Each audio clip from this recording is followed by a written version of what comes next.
How do you forgive? Ah, yeah, there's the rub, isn't it? Right? Because I'm saying, well, forgiveness is how you heal. That's really, when you're forgiven, you've healed in the sense that you're not in a panic, you can think clearly. How do you get there? How do you get to that place of forgiveness? I talk in the book that I wrote, Betrayal and Forgiveness, I talk about 3 steps to forgiveness. And why do I talk about 3 steps? Because I think it's a handy way of understanding it. Like so many step-by-step things, it's not like everything proceeds one step after the other. But these 3, I think I would claim, are pretty sequential. So what are my 3 steps?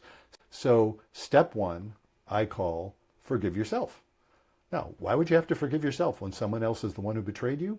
Well, because just about always, there are probably exceptions, but just about always, if somebody gets hurt, if I get hurt by something, partly I blame myself, even if it isn't justified, in any sort of rational or moral way, even if it's like, oh my God, that was not my fault.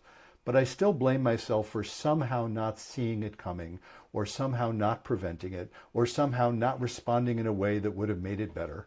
There's always that element of self-blame involved. And so in order to forgive whatever happened, I'm going to have to start by saying, okay, I'm going to stop beating up on myself about it because, that's part of that panic that happens initially. People will question their own sanity or question their own wisdom or, question whether they can trust their own judgment anymore. And so to forgive, you have to get past that. You have to recognize, you know what? I was doing the best I could under the circumstances. And that's the key phrase, under the circumstances. I could say, well, I wasn't doing the best I could. If I was doing the best I could, I would have prevented it. Well, no, not given what I knew and didn't know, not given what power I had and didn't have, what given the particular influences that were influencing me at that time, that stuff changes. Given who I was at the time I got betrayed, on some level, I was doing the best I could because I was just being me. I was being who I was, and that's what I came up with. So that's what I mean by step 1, forgiving yourself. Step 2 is to forgive whoever hurt you. Now that one, and I've been getting some interesting feedback on this one, understandably. I claim that step 2, forgiving whoever hurt you, is a simple step from step 1. Because if I've recognized, you know what, I was doing the best I could under the circumstances. Yeah, when I look back now, I should have known better.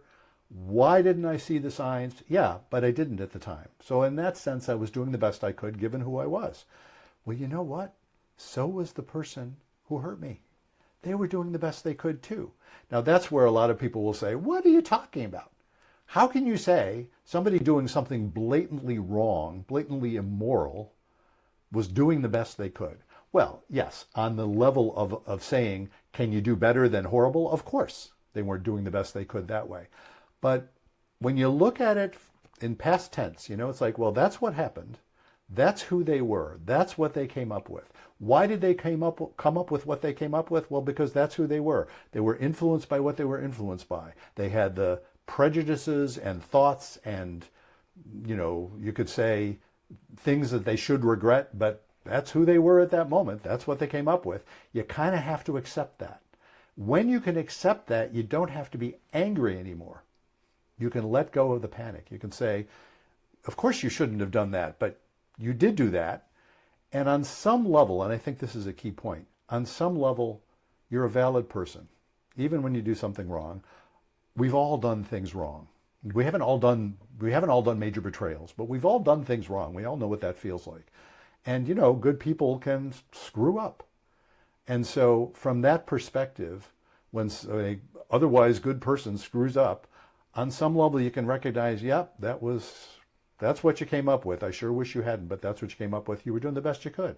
I don't have to be angry anymore. Now, remember, I don't have to trust them.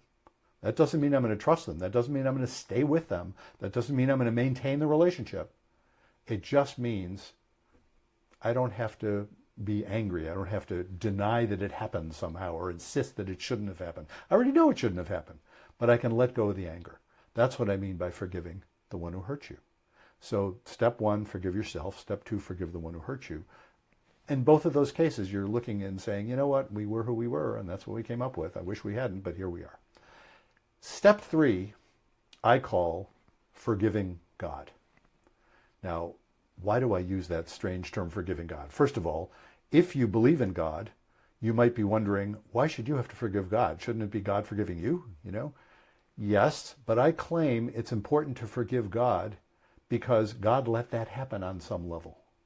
Now, if you don't believe in God, or if you don't, like that terminology, just think in terms of the universe lets things like that happen. We live in a universe where we think we have some control, we think we can protect ourselves. Much of the time we can, and yet we still get badly hurt. And so accepting that is what I mean by forgiving God. It's like, oh, there's something, even though it's awful, there's something right about the universe that's a possibility, even though I wish it didn't happen. If we lived in a universe where nobody could ever cheat, and philosophers and theologians talk about this a lot, we wouldn't have free will. I'd rather have free will, but that means I can cheat. So that phenomenon that the universe is right to be what it is, that's what I mean by forgiving God. Another word I use for that is faith.